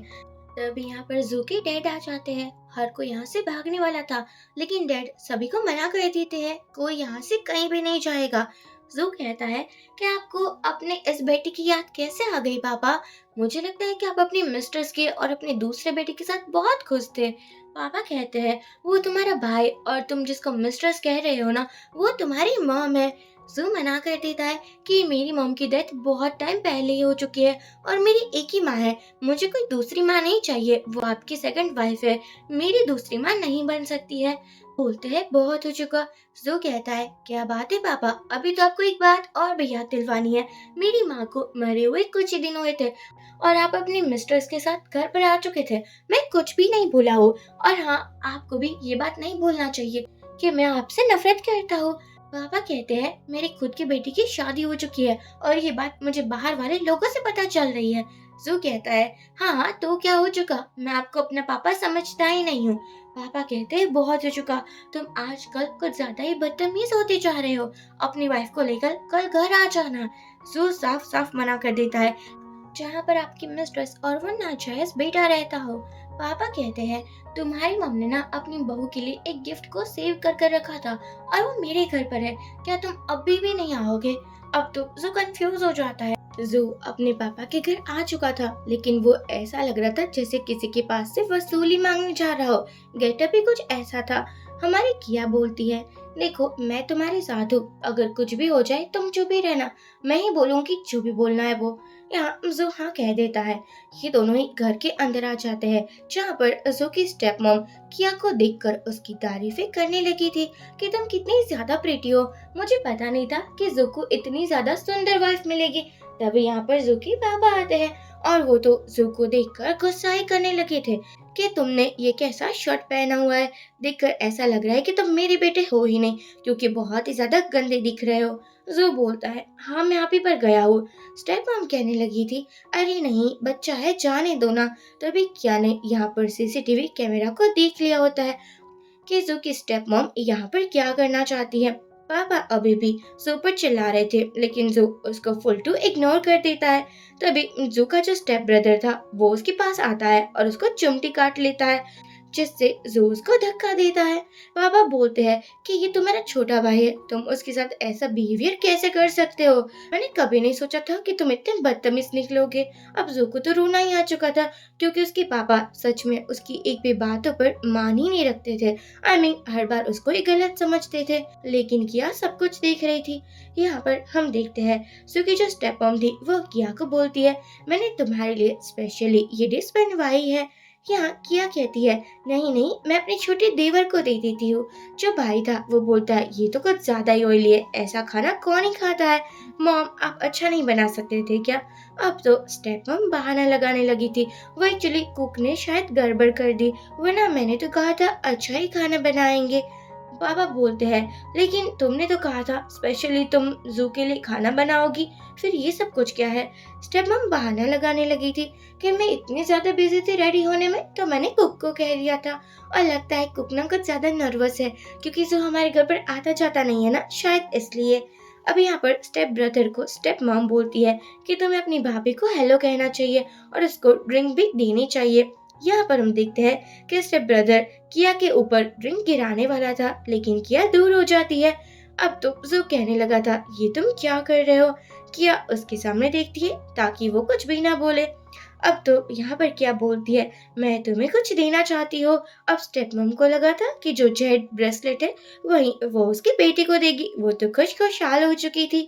लेकिन यहाँ पर किया बोलती है कि तुम्हारी हिम्मत कैसे हुई मुझ पर जूस गिराने की। पापा बोलते हैं, सू तुम्हारी बेबी ये क्या कर रही है। किया बोलती है, मैं तो बच्चे को सिखा रही हूँ कि अपने से बड़ों के साथ ना कैसे बातें करते हैं। वैसे जू को भी उसने चिमटी काटी थी, जो कि मैंने साफ साफ देखा था। अब तो किया उस छोटे बच्चे को डरा देती है और वो तो बोलने लगा था, हाँ मुझे मम्मी ने कहा था कि मुझे जू भैया को ना चिमटी काटनी है, इसलिए मैंने वो सब कुछ किया था। स्टेप मॉम यहाँ पर पापा को समझाने लगी थी, अरे ये तो बच्चा है, कुछ भी कह रहा है, इसकी बातों पर यकीन कैसे कर सकते हैं। किया बोलती है, वाह वाह क्या बात है, मुझे लगता है आप बहुत ही ज्यादा शातिर हो, इसलिए तो आपने ये सब कुछ प्लान किया है। स्टेप मॉम मना कर देती है कि नहीं, ये तो मेरा कोई भी प्लान नहीं है। अब क्या था, यहाँ पर किया जू को लेकर जाने लगी थी और ये दोनों ही कार के अंदर थे। जू को समझ में आता है कि किया कितनी ज्यादा प्यारी है और वो हर बार उसको बचा लेती है, इसलिए वो कहता है कि तुम कितनी ज्यादा ऑसम हो। किया भी खुश हो जाती है, क्योंकि इतने कॉम्प्लीमेंट तो कभी भी नहीं मिले थे। अब तो जू को देखकर लिटरली लग रहा था कि वो किया के प्यार में पड़ चुका है। लेन आकर बोलता है, क्या हो चुका है तुम्हें, तुम इतने ज्यादा मजनू क्यों बन रहे हो। सो बोलता है, तुम्हें क्या ही पता होगा, मेरी वाइफ ना बहुत ही ज्यादा ब्रेव है और वो हर बार मुझे सेव कर लेती है। स्टेप मॉम गुस्से में बैठी हुई थी, तभी यहाँ पर निंग आती है और बोलती है कि मुझे पता है कि आपको किया बिल्कुल भी पसंद नहीं है और मुझे भी नहीं है, तो क्या हम दोनों एक दूसरे का साथ दे सकते हैं। स्टेप मॉम स्माइल करती है। यह हम देखते हैं बटलर आता है और किया के हाथ में कुछ दिखता है। वो पूछता है, ये सब कुछ क्या है, और वैसे आप क्या डाइवोर्स लेने वाले हो, मुझे ऐसा सब कुछ पता चला है। किया मना कर देती है कि नहीं, ऐसे तो कोई भी बात नहीं है। बटलर बताने लगा था कि जू का बचपन कैसा रहा है। एक्चुअली जब से उसकी स्टेप मॉम आई थी, कुछ ना कुछ जू के साथ प्रॉब्लम्स ही हो रही थी। एक बार वो डर के मारे बेसमेंट में मिला था और बटलर ने तभी उसको बचा लिया था। वो हर बार बेसमेंट में होता है, कभी कबर्ड के अंदर तो कभी वहाँ पर, और वो इतना बीमार रहने लगा, इसलिए वो ऐसा हो चुका है, जिद्दी। उसकी कोई गलती नहीं है, लेकिन गलती तो सब कुछ स्टेप मॉम की है। लैन किसी फुटेज को देख रहा होता है, क्योंकि जू एक एलिवेटर के अंदर फंस चुका था और अब जू को लिटरली लग रहा था कि जैसे वो उस कबर्ड के अंदर फंस चुका था जब उसकी स्टेप मॉम ने कहा था कि कबर्ड के अंदर बहुत ज्यादा चॉकलेट्स है। यहाँ वो बेहोश ही होने वाला था, लेकिन तभी उसको याद आता है किया की, और उसके सामने किया भी आ चुकी थी। हॉस्पिटल में हम देखते हैं जैसे ही जू की आंखें खुलती है, वो पूछता है, मेरी किया कहाँ पर है। लैन कहता है, वाह क्या बात है, तुम्हारे शादी को 2-3 दिन हुए हैं और अब तो तुम किया किया करने लगे हो। यहाँ जू एक न्यूज को देखता है जिसमें किया अपनी हबी को उठा कर लेकर जा रही थी और सब लोग कह रहे थे कि ये तो वंडर वाइफ है। अब यहाँ पर हमारे जू को थोड़ी बहुत एम्बेरसमेंट हो रही थी। वो लैन को बोलता है, तू मुझे नहीं पकड़ सकता था, तुम्हारी भाभी ने क्यों पकड़ा हुआ है मुझे। लैन बोलता है, क्या करूं, मेरे पास ना इतना स्ट्रेंथ नहीं है जितना मेरी भाभी जी के अंदर है। अब तो यहाँ पर वो ब्लश करने लगा था, सोच रहा था कि लगता है मुझे प्यार हो चुका है। तभी यहाँ पर हम देखते हैं कि एक बंदा जो कि हॉस्पिटल में था जू के रूम के बाहर, और उसको ना किया देख लेती है। किया उसको पकड़ने के लिए भागने भी वाली थी, तभी उसको एक वर्क रिलेटेड कॉल आ जाता है। एक्चुअली किया की खुद की क्लोथिंग ब्रांड थी, लेकिन जो वर्कर लोग थे वो फैक्ट्री में टाइम पास कर रहे थे, जबकि उसको तो यहाँ पर काम करना चाहिए ना। जैसे ही किया आती है वो लोग उसको देखने लगे थे, और ये न्यूज लेन जू तक भी पहुंचा देता है। अब जू बोलता है मुझे हेल्प करने के लिए जाना होगा। वो अपने सभी फ्रेंड्स के साथ आ जाता है, लेकिन वहां जाकर फिर से हैरान हो जाता है, क्योंकि किया ने तो अकेली सभी की धुलाई कर दी थी और कह रही थी कि अगर काम नहीं करना तो यहाँ से निकल जाओ। अब वो जो बंदा था वो बोल देता है कि ये सब कुछ तो वो स्टेप मम के कहने पर कर रहा है। हमारा जो जू था वो किया को हक कर लेता है और बोलता है तुम ठीक तो हो ना। किया बोलती है तुम मुझे कब छोड़ोगे, आई मीन छोड़ने का प्लान क्या है। फिर क्या था वो छोड़ देता है, और बेचारा शर्मा भी रहा था। अब तो यहाँ पर किया उस बंदे की हालत पतली कर देती है। वो बंदा कॉल करता है और बोलता है स्टेप मम को कि आपका काम हो चुका है।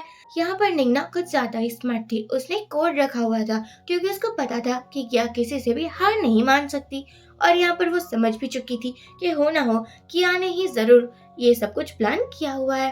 अब हम देखते हैं जू और किया कुछ ज्यादा ही क्लोज आ चुके थे, क्योंकि यहाँ पर ये लोग उसी मैन को पकड़ रहे थे जिसके कहने पर फैक्ट्री में ये सब कुछ बवाल हो रहा था। लेकिन जो जू था ना वो और किया दोनों ही बेहोश हो चुके थे, क्योंकि उस पर अटैक जो हुआ था।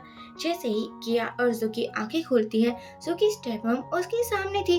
जू बोलता है आप ये सब कुछ कर कर बच नहीं जाओगी, अगर पापा को पता चला तो वो आपको नहीं छोड़ेंगे। लेकिन स्टेप मम को तो यहाँ पर कोई भी डर नहीं था। वो बोलती है तुम दोनों जिंदा रहोगे, फिर ही तो किसी को पता चलेगा ना। ये सुनकर जू हैरान हो जाता है। यहाँ पर स्टेप मम बोलती है देखो किया मैं तुम्हें जाने दूंगी, लेकिन तुम्हें जू का काम तमाम करना पड़ेगा। को यकीन था कि कभी भी किया उसको हर्ट नहीं करेगी, लेकिन किया बोलती है हाँ आपने जो कहा मैं उस बात पर रेडी हूँ। अब स्टेप मम जू का मजाक बनाने लगी थी। नहीं लग रहा था कि तुम तो किया को लाइक करने लगे हो, लेकिन इस लाइफ में तुमसे कोई प्यार नहीं करेगा। हाँ तुम्हारे वो दादाजी है, लेकिन वो भी कब तक जिंदा रहेगी, उसकी भी अब उम्र हो चुकी है। यहाँ पर किया छूट जाती है, और छुट्टे ही सू के क्लोज आने लगी थी। सू बोलता है कि तुम ऐसा कुछ भी मत करो, तुम मुझे बचा लो और तुम भी यहाँ से भाग जाओ। लेकिन किया जू को बचा लेती है और अपनी सास को एक लात मारती है। स्टेप मम बोलती है ये सब कुछ क्या हो रहा है, लेकिन जो बंदा था वो भी हमारे किया के साथ मिला हुआ था। वो तो बोलता है मुझे और अपनी पिटाई नहीं करवानी है। वो बंदा भी किया के साथ मिला हुआ था। यहाँ पर तो स्टेप मम की हालत ही हमारे किया पतली कर देती है। इतनी पिटाई इतनी धुलाई। यहाँ स्टेप मम बोलने लगी थी प्लीज मुझे माफ कर दो, मैं तुम्हारी बहन के साथ मिली हुई थी। किया बोलती है तो बताओ मेरी बहन ने तुम्हें क्या बताया है। स्टेप मम बोलती है एक्चुअली जो तुम्हारी मम की डेथ हुई थी उसकी पीछे निंग की फैमिली है। तभी यहाँ पर आ जाते हैं जू के फ्रेंड्स, लेकिन तब तक तो किया ने सभी मामले को हैंडल कर लिया था। अब तो हमारा जू रेडी था प्यार में पड़ने के लिए, क्योंकि उसको सच में लग रहा था कि वो तो बहुत ही ज्यादा प्यार करता है। यहाँ पर आते हैं दादाजी। उसको पता चलता है कि जू घर में नहीं है और किया नाराज है। दादाजी को ये भी पता चल चुका था कि जू कुछ मेडिसिन ले रहा है। अब दादाजी सोचते हैं कि मैं अपने जमाने में बहुत ही ज्यादा स्ट्रेंथ वाला मैन था, लेकिन मेरे पोते को क्या हो चुका है, वो ऐसा कैसे कर सकता है। जैसे ही यहाँ पर जू आता है, दादाजी उसको एक वाइन पिलाने लगे थे और कहते हैं कि ये वाइन तुम्हारे स्ट्रेंथ को और भी बढ़ा देगा। जो बेचारा हैरान हो जाता है कि क्या ही हो रहा है। वो रूम में आता है और दादाजी रूम के बाहर से सब कुछ देख रहे थे, इसलिए किया उसके क्लोज आ जाती है। अब ये दोनों जैसे ही सोने वाले थे तभी दादाजी फिर से आ जाते हैं। तो अब जो किया के ऊपर था, यहाँ पर ये दोनों कुछ ज्यादा ही क्लोज नजर आ रहे थे। किया बोलती है कि अब दूर भी हो जाओ, तुम्हारे दादाजी यहाँ पर नहीं है। लेकिन जू को सच में अब कुछ होने लगा था, बहुत ही ज्यादा गर्मी लग रही थी। मॉर्निंग में वो देखता है तो उसको हमारी हॉट किया दिखती है जो कि एक्सरसाइज कर रही थी। सो तो उसको देखता ही रह जाता है कि वाह यार मेरी वाइफ कितनी ज्यादा अच्छी है। तभी उसको नोज ब्लीडिंग होने लगी थी। क्या बोलती है ये तुम्हें क्या हो रहा है। सो कहता है कुछ भी तो नहीं। अब ये दोनों हॉस्पिटल आते हैं। हमारी क्या बोलती है कि जू का फुल बॉडी चेकअप करवाओ, इसको नोज ब्लीडिंग हो रही थी। डॉक्टर बोलते हैं ये होता रहता है, जब न्यूली कपल एक साथ रहते हैं तो ऐसी छोटी मोटी प्रॉब्लम्स तो आती ही है ना। सू बोलता है लेकिन आजकल मैं कुछ मेडिसिन ले रहा हूँ, और वो मेडिसिन की लिस्ट बताता है। डॉक्टर समझ चुका था कि ये किस टाइप की मेडिसिन है। वो कहता है क्या बात है, तुम तो रियल मैन निकले। अब तो हमारे किया को भी ना जू पर हंसी आ रही थी कि ये क्या ही मजाक बना कर रखा है। सू को एम्बेरसमेंट होती है, वो बाहर आकर किसी को कॉल करता है। निंग की सिस्टर मीना अब्रोड से आ चुकी थी, तो बताने लगी थी कि कितनी ज्यादा प्रॉब्लम्स हो रही है उसको, और किया किसी भी हालत में हार मान ही नहीं रही है। मीना बोलती है हाँ मुझे लगा ही था कि तुम अकेली सब कुछ हैंडल नहीं कर पाओगी, इसलिए तो मैं आ चुकी हूँ ना। अब मैं हूँ तो तुम्हें डरने की कोई जरूरत नहीं है। निंग और मीना यहाँ प्लान वगैरह करने लगे थे। किया और जू अपने हनीमून पर जा रहे थे। वो जिस होटल में रहने वाले थे, यहाँ पर जू 2 रूम बुक कर रहा था। क्या बोलती है हमें एक ही रूम बुक करना चाहिए ना, आफ्टर ऑल हम हनीमून पर आए हैं। यहाँ ये सुनकर तो जू शर्माने ही लगा था। इसे मिस्टर शेन आता है जो कि हमारे किया का एक्स था। साथ निंग थी जो कि अभी के लिए उसके फियोंसे बन चुकी थी। इसलिए एक्चुअली निंग ने जानकर सेन के साथ ना शादी करने का फैसला लिया था, क्योंकि उसको अच्छे से पता था कि किया शेन को कितना ज्यादा लाइक करती है। यहाँ पर हमारा जू बोलता है हाँ तुम दोनों की जोड़ी ना बहुत अच्छी लग रही है, देखकर ही लग रहा है एवरेज कपल हो, कुछ ज्यादा खास नहीं हो। वैसे नहीं मानना पड़ेगा, तुम्हारी चॉइस ना बड़ी ही थर्ड क्लास है, हमको तो हंसी आ जाती है। निंग कहती है देखो ना शेन, ये लोग मेरा मजाक उड़ा रहे हैं। इन लोगों का ना रूम बुक हो चुका था, ये होटल मिस्टर शेन का था। तो वो कहते हैं कि तुम्हें पेमेंट करने की कोई जरूरत नहीं है। क्या बोलती है लेकिन मेरे हस्बैंड ना बहुत रिच है और हमारे पास पैसों की कोई कमी नहीं है। सू कहता है हाँ हाँ बिल्कुल, हमें किसी का एहसान लेना पसंद नहीं है, हम तो पेमेंट कर कर ही रहेंगे। शेन यहाँ से जा चुका था क्योंकि उसको किया के साथ कुछ बातें करनी थी, और अब तो यहाँ निंग थी जो कि जू के कान भरने की बहुत ट्राई करती है। निंग बोलती है कि देखो लगता है कि तुम्हारी वाइफ की ना पास्ट के बारे में तुम्हें कुछ नहीं पता, ये दोनों पहले डेट करते थे। सू कहता है अच्छा ऐसी बात है क्या, लेकिन मुझे इससे कोई फर्क नहीं पड़ता। वैसे फर्क तो तुम्हें पड़ना चाहिए, क्योंकि मैंने सुना है कि ये तुम्हारा फियोंसे है और तुम बहुत जल्दी शादी करने वाली हो। देखो ना तुम्हारा फियोंसे अभी भी मेरी वाइफ के पीछे पड़ा है, कहना पड़ेगा उसके दिल में तुम्हारे लिए ना कोई प्लेस है ही नहीं। शेन किया से बातें कर रहा था। एक्चुअली अब शेन को किया वापस चाहिए होती है। अब उसको रियलाइज होता है कि किया से तो वो प्यार करता है। यहाँ पर किया कहती है बहुत देर हो चुकी है, मेरी ऑलरेडी शादी हो चुकी है और तुमने भी तो एंगेजमेंट कर ही ली है ना, फिर ये कौन से प्यार की बात कर रहे हो। तभी जू की आवाज आती है। वो तो गिर चुका था और चिल्ला चिल्ला कर कह रहा था कि कैसा फ्लोर है, इतना स्लिपरी है, मैं तुरंत ही गिर चुका, मुझे बहुत लगी हुई है। किया जू की बहुत फिक्र करती है और शेन को तो ये देखकर बिल्कुल अच्छा नहीं लग रहा था। तभी निंग आती है और कहती है देखो ये दोनों एक साथ कितने अच्छे लगते हैं, मुझे लगता है कि हम भी फ्यूचर में इतने प्यारे कपल बनेंगे। लेकिन शेन को तो इस बात पर कोई भी इंटरेस्ट नहीं आ रहा था। ये दोनों रूम के अंदर आ जाते हैं। क्या बोलती है अपना पैंट निकालो। सू कहता है ये तुम क्या कर रही हो। क्या बोलती है अरे मुझे मेडिसिन लगानी है और कुछ नहीं करना, ज्यादा ना अपना दिमाग दूसरी साइड पर मत लेकर जाओ। अब तक हमारे जू को शर्म भी आ रही थी कि वाह उसकी वाइफ कितनी प्यारी है, बहुत कुछ हेल्प भी करती है उसकी। अब हमारी निंग ने 2 मिल्क भिजवाए होते हैं एज अ कंपनसेशन, जू जो गिर चुका था, लेकिन इस मिल्क के अंदर ना लो टॉनिक मिलाया हुआ था। और हमारी क्या बोलती है ये लो तुम मिल्क पी लो। सू कहता है नहीं ना मुझे मिल्क पसंद नहीं है। क्या बोलती है ज्यादा एक्टिंग करने की जरूरत नहीं है, चुपचाप ये मिल्क पी लो, ऐसे फूड को वेस्ट नहीं करते। ये दोनों ही मिल्क को पी लेते हैं। रात में दोनों को ही गर्मियां लग रही होती है। हमारे क्या देखती है जू का टेम्परेचर बहुत हाई है। जू क्या के क्लोज आ जाता है और चुम्मा चाटी करने लगा था। क्या बोलती है तुम होश में नहीं हो, तुम्हें पता है मैं कौन हूँ। जू बोलता है ऑफ कोर्स मेरी डेंजरस वाइफ। फिर क्या था, ये लोग रात भर प्यार करते हैं और नाइट स्पेंड करते हैं। अब जैसे ही मिस्टर शेन किया के रूम के बाहर आता है रात में, उसको अजीब अजीब आवाजें सुनाई दे रही थी। निंग बोलती है लगता है कि ये दोनों कपल प्यार कर रहे हैं, क्या हम भी रूम में चले हमारे। सन बोलता है नहीं। निंग कहती है तुम्हें पता होना चाहिए ऑलरेडी किया ने एंगेजमेंट कर ली है, फिर भी तुम मुझसे दूर क्यों भाग रहे हो। शन को तो गुस्सा आ रहा था कि उसकी किया किसी और की कैसे हो सकती है। मॉर्निंग में ही वो किया के रूम के बाहर आ जाता है और कहता है क्या हम ब्रेकफास्ट एक साथ कर सकते हैं, मुझे तुमसे और भी बातें करनी है। यहाँ किया मना नहीं कर पाती और कहती है, हाँ ठीक है, हम बातें करने को रेडी है। तभी जो आकर बोलता है, देखो तुम्हारे किसी वेटर ने ना हमें लो टॉनिक वाला मिल्क पिला दिया था। ये सुनकर तो शन को लगता है कि ये सब कुछ लो टॉनिक की वजह से हुआ है, ये लोग प्यार नहीं करते हैं। ब्रेकफास्ट टेबल पर हमारी किया जो के साथ भी आती है। शन बोलता है, हमें जो बात करनी है वो पर्सनल होनी चाहिए। क्या बोलती है, ये मेरा हस्बैंड है और मुझे नहीं लगता हम दोनों के बीच में कुछ भी ऐसी बात है जो एक दूसरे को नहीं पता होनी चाहिए। यहाँ पर तो कंपटीशन हो रहा था कि कौन किया को सबसे ज्यादा बेटर जानता है। शन फुल टू ट्राई कर रहा था कि वो किया को फिर से इम्प्रेस कर ले, लेकिन जो हर बार उसके प्लान को फ्लॉप कर देता था, कुछ ना कुछ ऐसा बताकर जिससे शन का मूड ऑफ हो जाता था। किया को तो बहुत अच्छा लग रहा था कि उसका हस्बैंड कितना अच्छा है, फुल टू ट्राई कर रहा है। अब ये दोनों हाथ पकड़कर बाहर आते हैं। किया बोलती है, अब तुम मेरा हाथ छोड़ सकते हो। जो कहता है, भला मैं क्यों छोड़ू तुम्हारा हाथ, तुम तो मेरी वाइफ हो ना।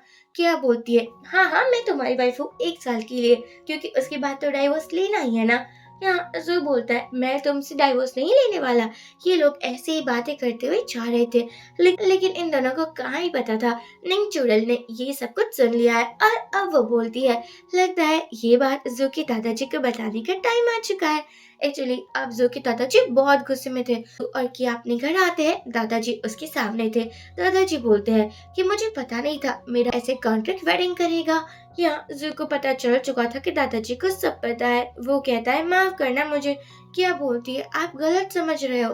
दादाजी कहते हैं, मुझे कुछ भी बताने की जरूरत नहीं है, अब जू को पनिशमेंट मिलेगी। लेकिन दादाजी को तो किया से डर लग रहा होता है, क्योंकि उसको पता था कि किया कितनी गुस्से वाली है। वो कहता है, तुम यहाँ से जा सकती हो। अब किया को यहाँ से लेकर जाया जाता है। अब दादाजी जू पर झूठ मूठ का गुस्सा करते हैं और बोलते हैं कि तुम्हें पता होना चाहिए, अगर तुम्हारा डाइवोर्स हो गया ना तो मैं तो तुम्हें जायदाद से बाहर निकाल दूंगा। एक फुटी कोड़ी इस खानदान से मैं तुम्हें नहीं देने वाला। सू बोलता है, लेकिन मैं भी तो अपनी वाइफ से बहुत प्यार करता हूँ ना, मैं भी नहीं चाहता कि मैं उसको छोड़ दूँ। ये सुनते ही दादाजी खुश हो जाते हैं। तभी यहाँ पर किया आती है। जू दादाजी इशारा करते हैं।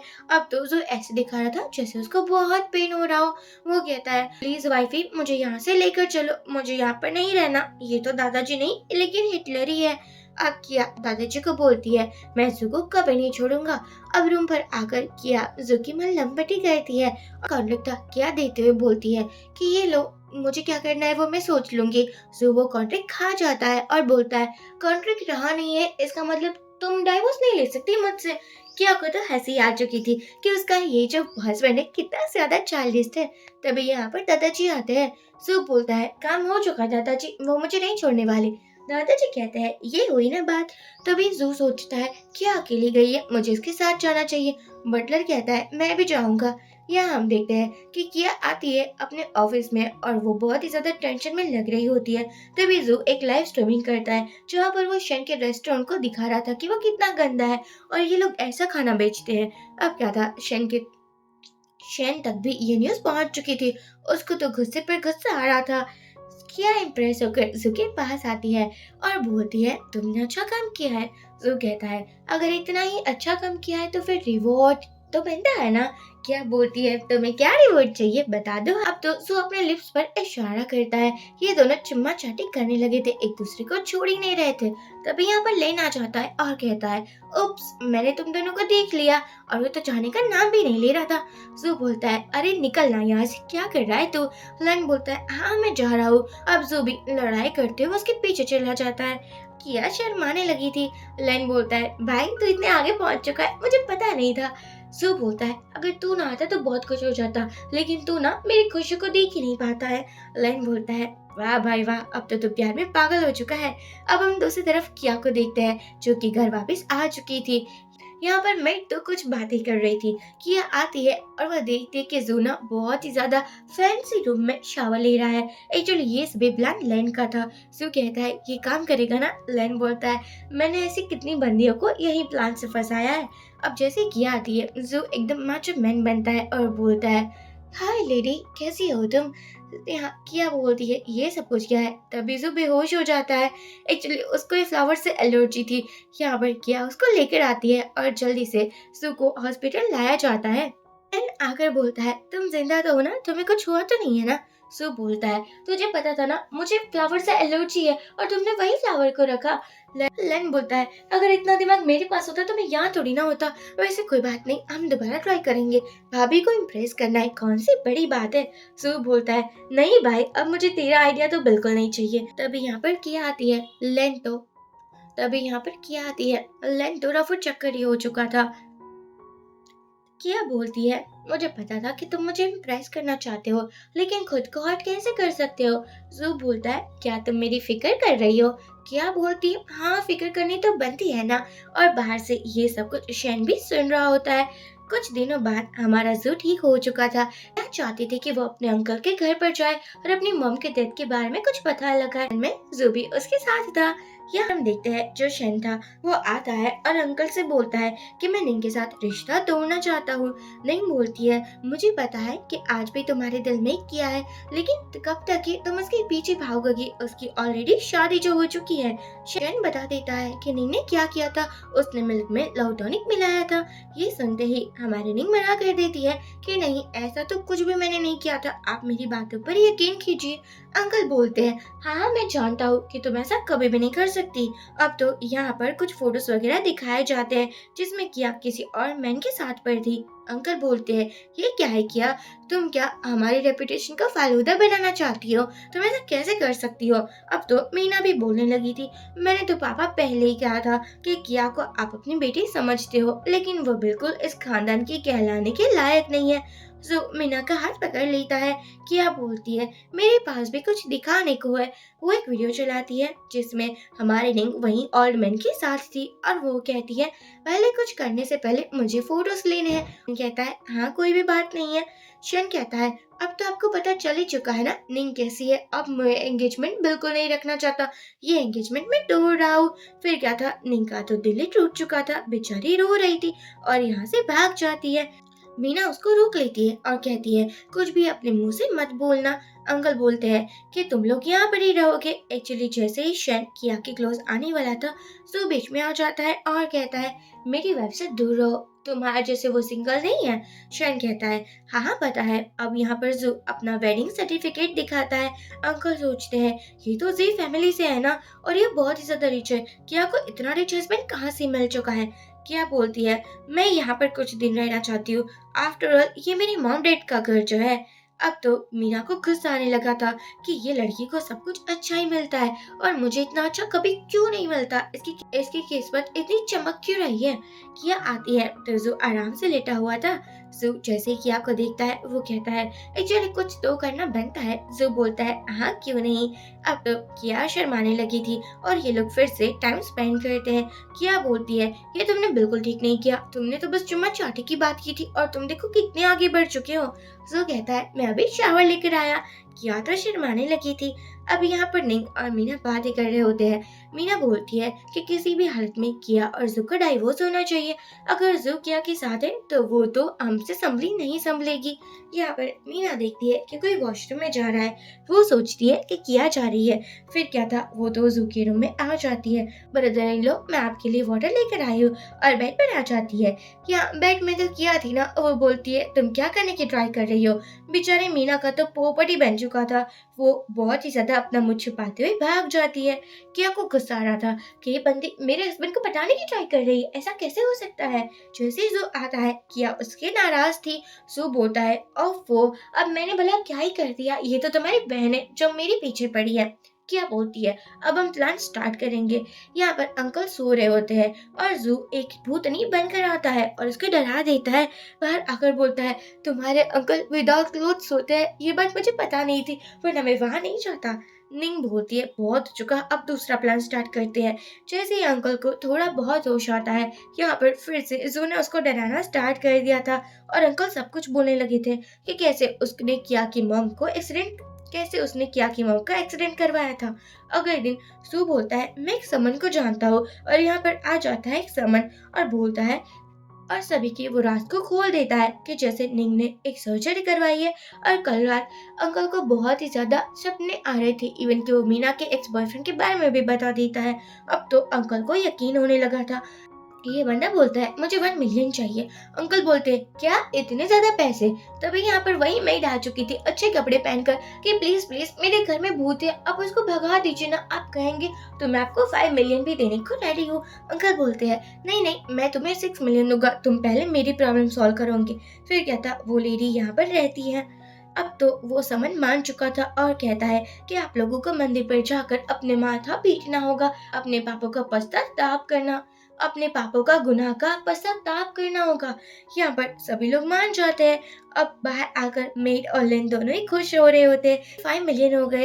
अब हम देखते हैं पर जाकर आ चुके थे लेकिन अभी भी वो समन नहीं आया था। तभी शमन आता है और कहता है कि आप लोगों ने बहुत मेहनत की है। अंकल कहते हैं हाँ बिल्कुल। समन कहता है अभी भी इस घर में आत्माएं है, इसलिए मैं आपके लिए स्पेशल ड्रिंक लेकर आया हूँ। जैसे ही ये ड्रिंक पीते हैं, ड्रिंक में तो बिल्कुल ही स्वाद नहीं था, बहुत ही ज्यादा गंदा था और इस ड्रिंक में ऐसा कुछ मिलाया गया था जिसकी बात लोग सच्ची बोलते हैं। अब क्या था, अंकल को नशा हो जाता है और वो सच बता देते हैं कि कैसे उसने क्या की मॉम का एक्सीडेंट करवाया था। अब क्या था, सब कुछ पता तो चल ही चुका था ना। फिर यहाँ पर पुलिस भी आ जाती है और सभी लोग एक दूसरे पर ब्लेम करने लगे थे। क्या बोलती है, क्या बात है, मुझे पता नहीं था कि आप इतनी इजीली सब कुछ एक्सेप्ट कर लोगे।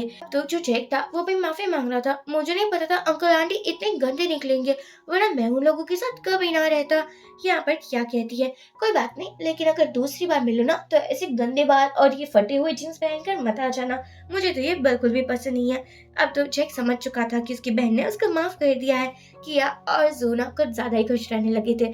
तो किया के पास आकर बोलता है, किया के पास आकर बोलता है मैं तुम्हें कभी नहीं छोड़ना चाहता और प्रॉमिस करता हूँ हर पल तुम्हारा साथ दूंगा। ये दोनों एक दूसरे को हक करते हैं और इसी के साथ ये ड्रामा एंड हो जाता है। ये इस ड्रामा का सेकंड पार्ट है। सो फ्रेंड्स, आप मुझे जरूर बताइए कि मैं फुल मूवी एक्सप्लेन करूँ या फिर ड्रामा पार्ट्स में एक्सप्लेन करूँ। अपने ओपिनियन बताना ना भूले। मिलते हैं ऐसे ही इंटरेस्टिंग ड्रामे के साथ। Bye bye.